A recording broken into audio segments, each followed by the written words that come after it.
Hey out there, this is February 13th, 2016, and it is about 9:26 here in Northern California, West Coast time.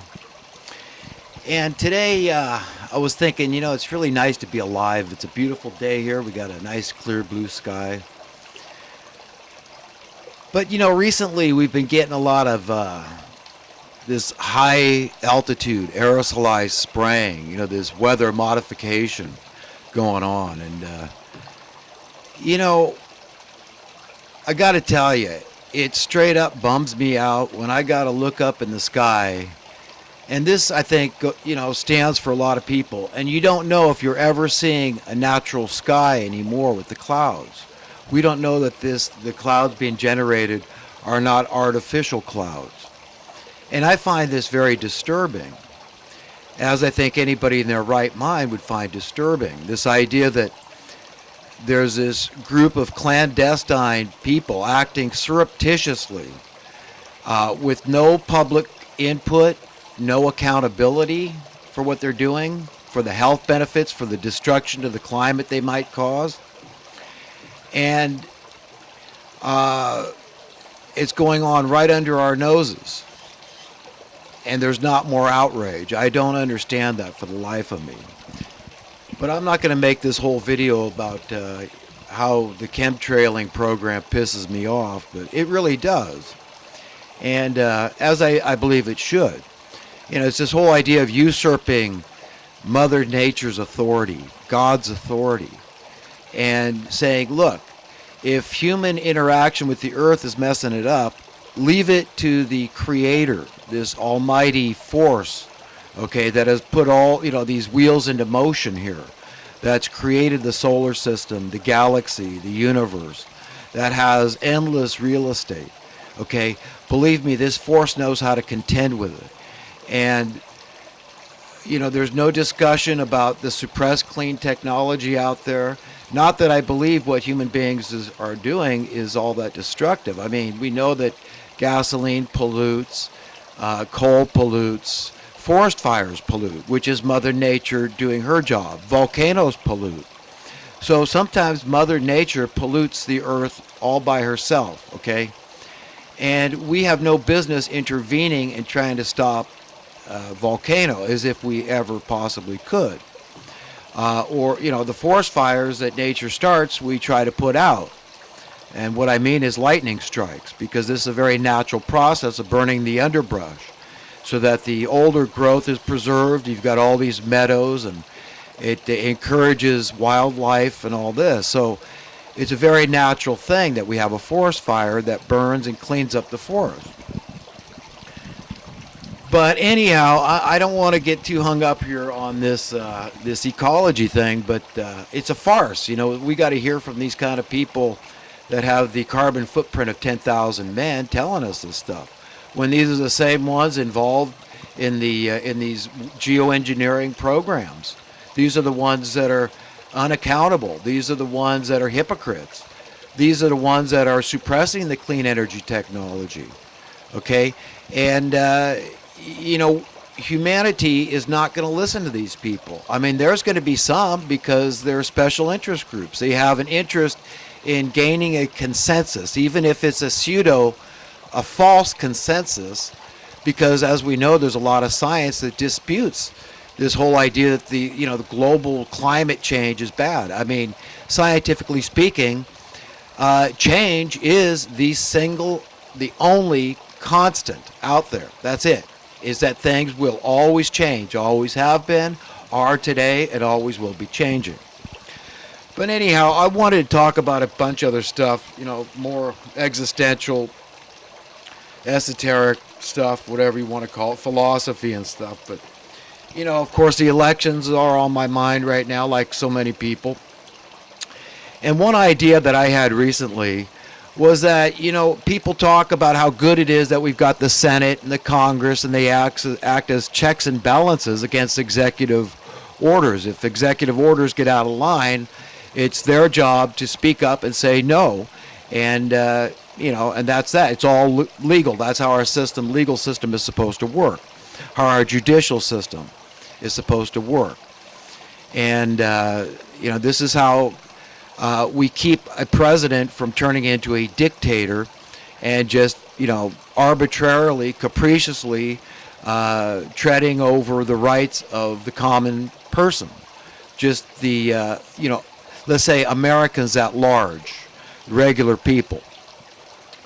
But, I think that's a good idea. I think that is proper. Checks and balances, oversight, accountability, all these things are good.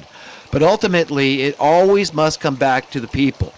That when it comes to any important concept out there, any ideas that these people have for changing our economic and political structure, which are one and the same. That's it. Politics and economics, people have to understand, are one and the same. So this is good that we have that, but ultimately the people should get to vote on this, okay? This is what we have to have happen. We can't say, well, the public is stupid and they don't know right from wrong, and only us rulers know, the best thing for the people. No, it's bull. I mean, look at the evidence out there. So this is not true. But what we need also is to look at this in the executive sense. And this is something that's unorthodox, the idea of having say we've got this Democrat Republican. We know we're divided like that. We've been intentionally divided because these politicians really, in my mind, don't care. They just want to get their own butts elected. That's it. They don't care how it's done. They just want to get in there. Most of them. Not all of them, but a lot of them. There's a lot of black hats in politics, okay? A lot of sycophants. A lot of backstabbers, a lot of people that would act outside the Constitution, outside of conscience, and all this stuff. So we've got to understand what we're up against here. And so anyhow, but the point is I was trying to make is that maybe it'd be good to have a division of powers is the term I'm thinking of here, in the executive branch. So in other words, if we've got a Democrat runner, for example, we got Bernie Sanders is very popular with a lot of Democrats. I think that people should understand, guys like Alex Jones should understand this is all cause and effect.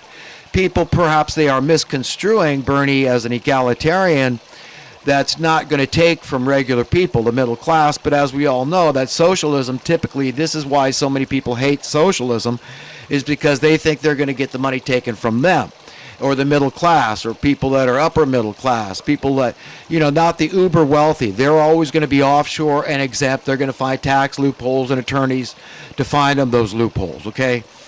Which is true.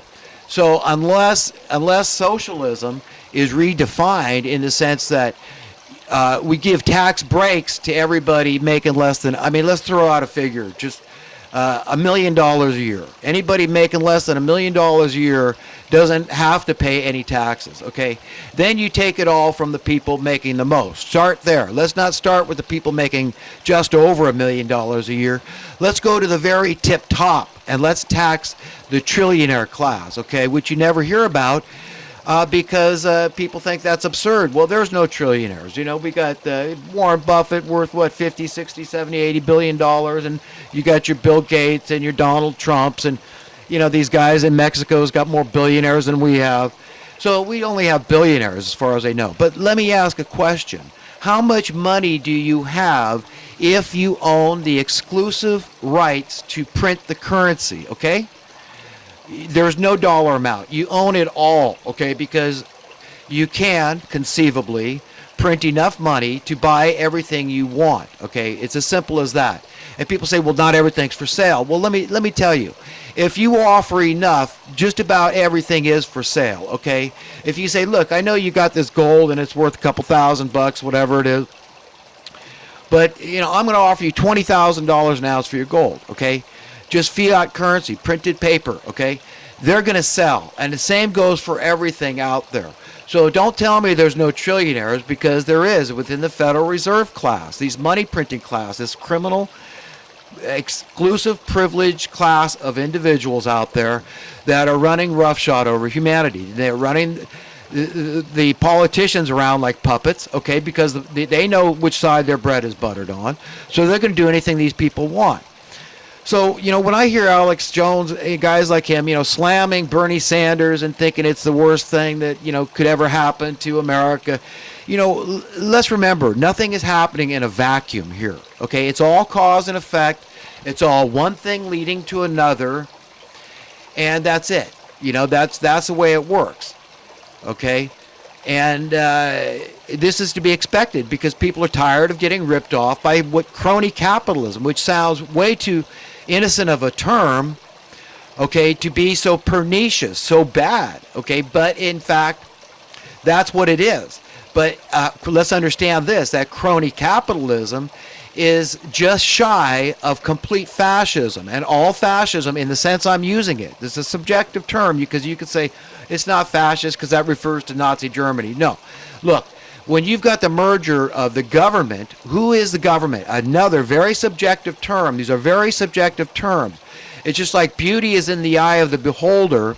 So the understanding, the definition and meaning of a word is in the mind of the beholder. So it's very essential not to use our own narrow understanding of a word and understand we've got to consider the collective understanding, okay? And that's critical to do that. I'm one of these guys that, look, I want to be everybody's friend, okay? I've learned that from the Bible. I believe that this is the spirit that God wants me to embrace. So I believe it's one of not only my most cherished prerogatives out there, but it should be all of our most cherished prerogatives. That if we believe somebody's very, very wrong about something, then we have a duty, yes, to point it out, but do it as diplomatically and politely as we can. If we're sincere and genuine about changing their heart and their mind about something. So it doesn't help to come up with a lot of heated, mean rhetoric that just, it's very childish and it does no good, We've got to remember sticks and stones will break our bones, but words will never hurt us. But, they do hurt us.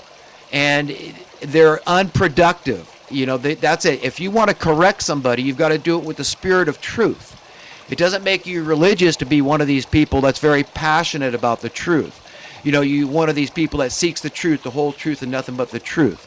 Okay? That's a good thing. But it doesn't make you religious. It just makes you a good human being. You want to be a friend to humanity. That's what I want to be. I want to be everybody's friend. I want to try to bring people together. I know I digress here, but this stuff is stuff I want to talk about.